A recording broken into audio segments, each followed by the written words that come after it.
much revision have you had to do in the lectures that were put together by these 10 professors? And how do you manage, like, who's in charge of deciding if there need to be revisions or doing them? Yeah, always a group kind of effort, although I'm the editor of the videos, so yeah. But actually, initially we said, okay, so what we did is we identified the 10 professors, we paid them $2,000 each to come in and deliver their thing and develop activities that they thought would help the students go with that. And we said for at least 2 years, we'll let that run and see how they go. And then we'll get some feedback both from the students and from ourselves to say, okay, you know what, that activity you're doing is just not working the way it should be. And I would say the biggest thing that we've learned so far is I don't know that I would start, the way we did it was we basically commandeered a Psych 120 large lecture section and had these people come in and speak. So, let's see. Here's an example. Actually, you saw an example of one of the videos earlier. Let's look at this one.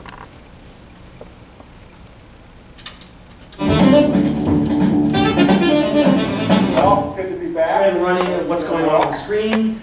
We have 2 video shots of what's happening in the classroom. A summary of what I was talking about was the bulk of the lecture last time. So I tried to introduce the topic of psychology to you. And I gave you a formal definition, which was the scientific study of behavior in mind. And I will come back to that definition a little bit. And again, these videos can be closed captioned. And talk about the history. But you can see, the theory was, it's exactly like you were there. Maybe just a little bit better. Use the kind of more pragmatic aspects of defining psychology. So that on the is screen, talking about by the way, they have the notes in terms of what they actually do. And so I drew a distinction among 3 types of psychologists. Clinical psychologists and clinical psychologists are primarily things that come down and kind of, and by the way, they're chapter organized, you can jump to where it's going, they're captioned. So that's kind of how it looks. Now, you can already start to see, this is not how Khan Academy does it. Khan Academy is basically napkin lectures, right? It's a video of just the information, not necessarily the person. That probably works for math. I tend to think seeing the person could be relevant, especially if, as happens oftentimes, they're not talking about anything that's necessarily on the screen. So that's one of the things. But the other issue is this is your standard 45-minute lecture that instructors are used to and going. But we already mentioned that maybe students aren't really set to watch a 45-minute lecture. Maybe life doesn't actually come in these little 45-minute increments necessarily.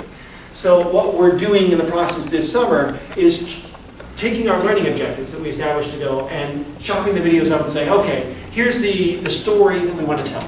You would need to know about this concept, and here's how the lecture goes in with that. And then we add in additional materials, some of which don't look like this, to start to see, well, how good are these videos specifically at teaching those concepts, and how good are a Khan Academy type video or other things. So now we're in the process of saying, well, that was good, let's see if we can do better and see what sorts of videos would work for those kinds of things. There's also, as you know, a wealth of YouTube videos that teach certain concepts that might even be better and spice it up. And when we played some YouTube videos in class, students really like those because they tend to be more funny than professors were, sorry. They tend to maybe illustrate some concepts that they were having difficulty with, and we have those in. So we're starting to build out, okay, let's focus back on the objectives. What are you supposed to learn? Here's a couple ways you could learn it, and then test it. By the way, people often ask, how do you know they're watching the videos? Besides the fact that this is on YouTube and we know exactly how many people are watching it, we also give them a quiz at the end of the video. So we know for basic concepts in the video, then when they come into class as an additional test, we ask them about concepts in the video at the beginning of class and at the end of class too, to see that they're learning something in class, and they shockingly do, which is good. All those things are generally good. So to answer your question a little bit, we are in the process of revising and looking at basically using the empirical data to say, what did they learn in this class so far using these videos? Where are the holes? And can we supplement that with some kind of other videos? And chop these up a little bit more to try and get more succinct. Here's the outcome you're supposed to learn. Here, get some kind of response in that. Sure, you mentioned leading with learning outcomes and sort of what is it that you want the students to be able to learn and do. So do you have any sort of, or are you in the process of doing that, any sort of comparative data to look at what was it like before the transformation, what is it like after the transformation, and what is it going to be like in a sort of a 2.0 iteration of the transformation? Yep. We have identified, so as part of identifying learning outcomes, we looked, well, first we interviewed all the people that teach psychology at the university and said, okay, here's all the topics that are covered both in the book or could be covered by anybody if you have any additional. And they basically checked off, here are the topics I cover, here's the ones I consider most important, here are the outcomes that I consider most important. And we used that as a way of identifying the sort of 85% of common learning outcomes that everybody says they teach, everybody says they do. And then we went back and looked through the various people's exams to find questions that seemed to test application of those particular concepts that everybody said was important, that everybody taught. And now we're including those questions on everybody's exams. So the large lecture course gets those questions on the exam. The small lecture course gets that. Interestingly enough, we have some people who teach the hybrid course, also teaching the large lecture course, so you can actually compare based on the instructor. And did you just start to do this? We did that this semester and now subsequent semesters to see where. So to be continued in terms of the outcome? You don't have any results yet in terms of? We did a standardized test of psychology, and we've also have some of these results already. The issue is, the biggest effects tend to be where coverage didn't exist. So a few people say, developmental psychology is really important. I do. And we cover that. But then when we tested the students on it, students in certain sections did really badly in developmental psychology. Well, guess what? The instructor doesn't cover that. So, yes, shockingly, you don't do well in something that wasn't covered. But that's kind of useful to know. I mean, I go in teaching the advanced developmental psychology expecting that you've had some of it. And if you've taken these particular sections, you haven't. But that makes a difference. The other thing that's a little more problematic is different instructors, especially in large lectures, tend to emphasize different topics. So not surprisingly, Jim Nairn likes memory, and he spends 2 or 3 weeks on that. So if his students do better in memory, I'm not too surprised. And so the basic upshot of most of this is students are not doing massively better on the content kinds of questions, but we also aren't getting the application questions yet. So that's been part of the thing we're trying to do is, how can you show that they've learned how to apply? And that's been, especially compared to the large lecture course. Like the large lecture course, you can have a question that kind of gets at application, but we want more of those. Right now, your students, they can select the hybrid Psych 120 or this is not random selection. Do you have a sense that students, I think there's always going to be a percentage of students who prefer 3 classes a week, compartmentalized, I come to class, I take exams, whatever, I don't want all this other stuff.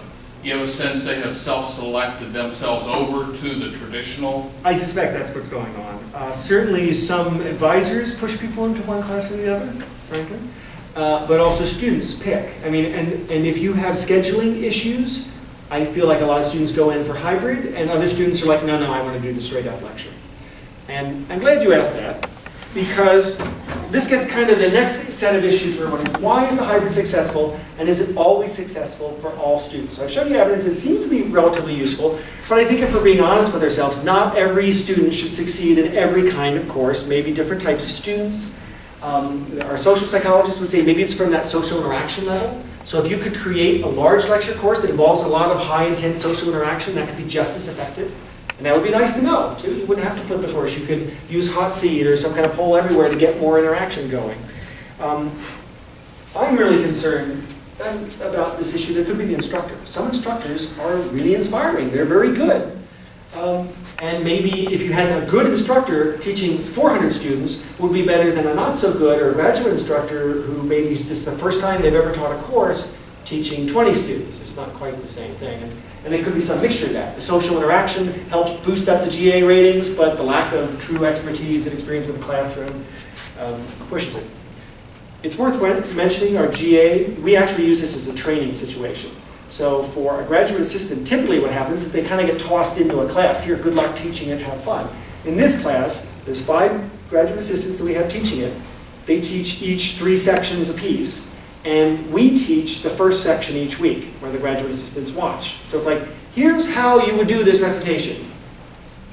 Now you do it. And then we go back and give them feedback. So they're actually getting a chance to practice their classroom management skills and things like that. So I actually think there's a fairly large component of this that involves training graduate instructors in a way that works very well. Also, by the way, they also have a nice little, their own learning network of, oh, I had this issue with diversity, or I had a student doing this thing. How do I handle that? And that's nice to have a group of people. That's the team-based kind of thing. We have a large group of psychologists working on this. We have a large group of GAs working on it.